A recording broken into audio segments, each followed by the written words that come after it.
Hello at magandang araw mga kasangga. Isa na namang araw ng talakayan ang hatid ko sa inyo. Welcome here in Encyclopedia. If hindi ka pa nakapag-subscribe sa ating YouTube channel, mag-subscribe ka na and click the notification bell for you to be notified for the updates and new uploaded videos.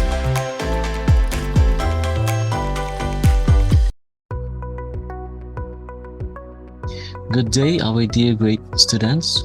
Welcome again here in our subject. Welcome to Understanding Culture, Society, and Politics, or UCSP. And kumusta? I hope you're all well, and I'm doing good because I have so many meaningful things in store for you.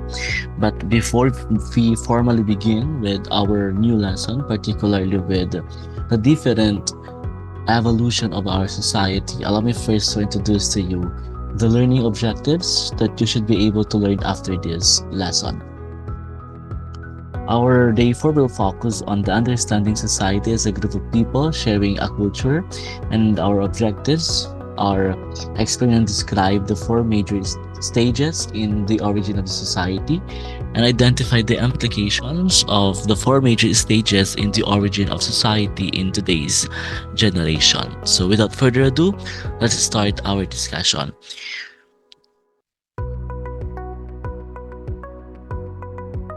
So I start with, let's have a short recap from the last discussion.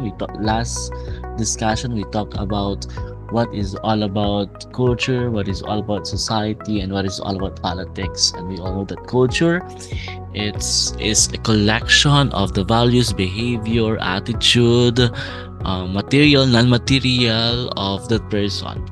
And when we talk about politics, it talks about the system of governance, people who govern that specific place or that country.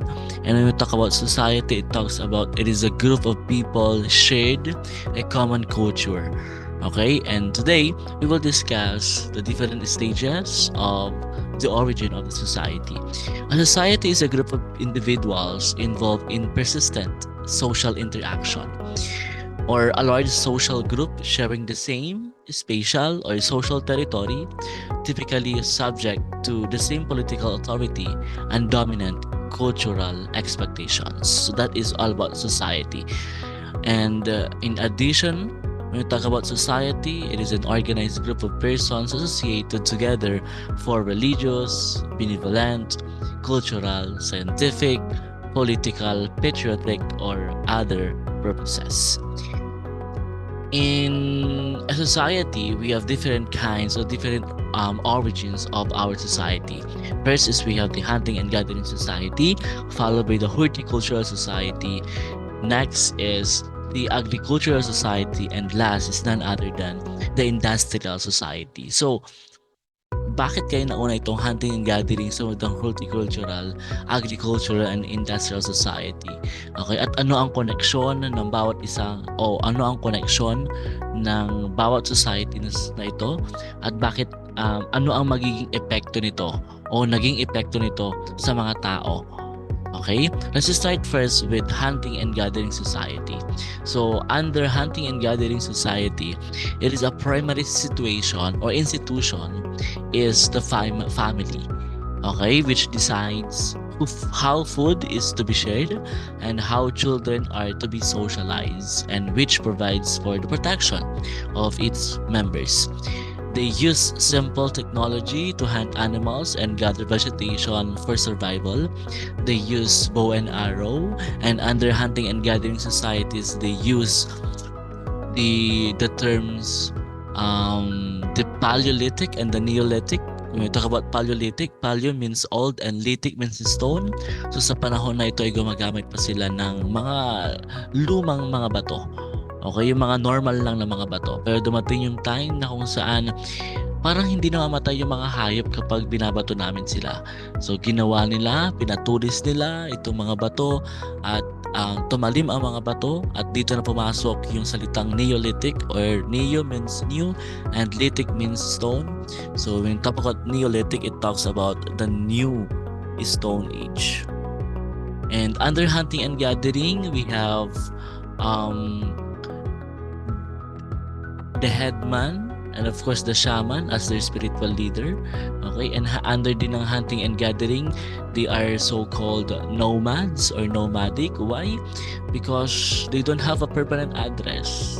'Di ba? Kung naubos na ang mga pagkain dito sa place na to, pupunta sila sa panibagong place hanggang sa mabuhay sila. Okay? That's all about nomads. They don't have permanent houses, permanent territory. Okay? Ayan. And papasok na dito yung horticultural society, the second society. We're in this society, they develop a society that uses hand tools to raise crops. Ayan. The tools they use were simple, sticks or hoe-like instruments used to punch holes in the ground so that crops should be planted. And in this society, people here have their own territory na. Okay? Yung iba ay natutunan na magtanim, yung iba ay natutunan na nilang mag-alaga ng mga hayop, okay, mga isda, and marami pang iba. People no longer depend on the gathering of edible plants. They could now grow their own food. Under ng horticultural society, we have the fishing and herding societies. Wherein in fishing, of course, they have more definite home sites and permanent residents. They have less inclination to travel as compared with hunters and gatherers because catching fish does not entail too much travel. Okay? And under din ng horticultural society is we have the herding, where people relies on the domestication and breeding of animals for food. Domesticating animals allows for a more manageable food supply that do hunting and gathering. They live in such places as the desert and Arctic or mountainous area, which does not have or does not favor planting trees and vegetables. Next is we have the agricultural society. So what is all about agricultural society? Agricultural society, dahil nga nagkaroon ng pagbabago, nabago ang landscape, tumalino ng husto ang mga tao, dito na pumasok yung agricultural society. Okay? They use technological advances na to cultivate crops. Kung napansin natin doon sa horticultural society, yes, nakakapagtanim sila, may ginagamit sila, okay, na pagtatanim or sa pagtatanim nila at medyo maliit lang yung kanilang pinagtataniman, pero sa agricultural society, mas malawak na at mas advanced na yung ginagamit nila sa pagtatanim. Of course, they use technological advances to cultivate crops, especially grains like wheat, rice, corn, and barley, and over a large area. Engages in large scale based on the use of plows drawn by animals. Advantages in this period include harnessing of animals, the development of metal tools, and the use of the wheel, and improved knowledge of irrigation and fertilization. This is syempre under pa ng agricultural society. The increases in the food supply increase and led to larger populations than in early communities. Okay? At dahil nga patuloy na gumagaling ang tao, tumatalino ang mga tao, maraming rediscover ang tao, dumating society na panibago. And this is industrial society. So what is all about industrial society? They use advanced sources of energy, okay, rather than humans and animals to run large machinery. Dahil nga tumalino ng husto ang mga tao and gusto mapadali ang ginagawa ng trabaho ng mga tao, dito na discover yung industrial society wherein machines, okay, that they use advanced source of energy or sources of energy rather than the humans and animals, and of course to run large machinery.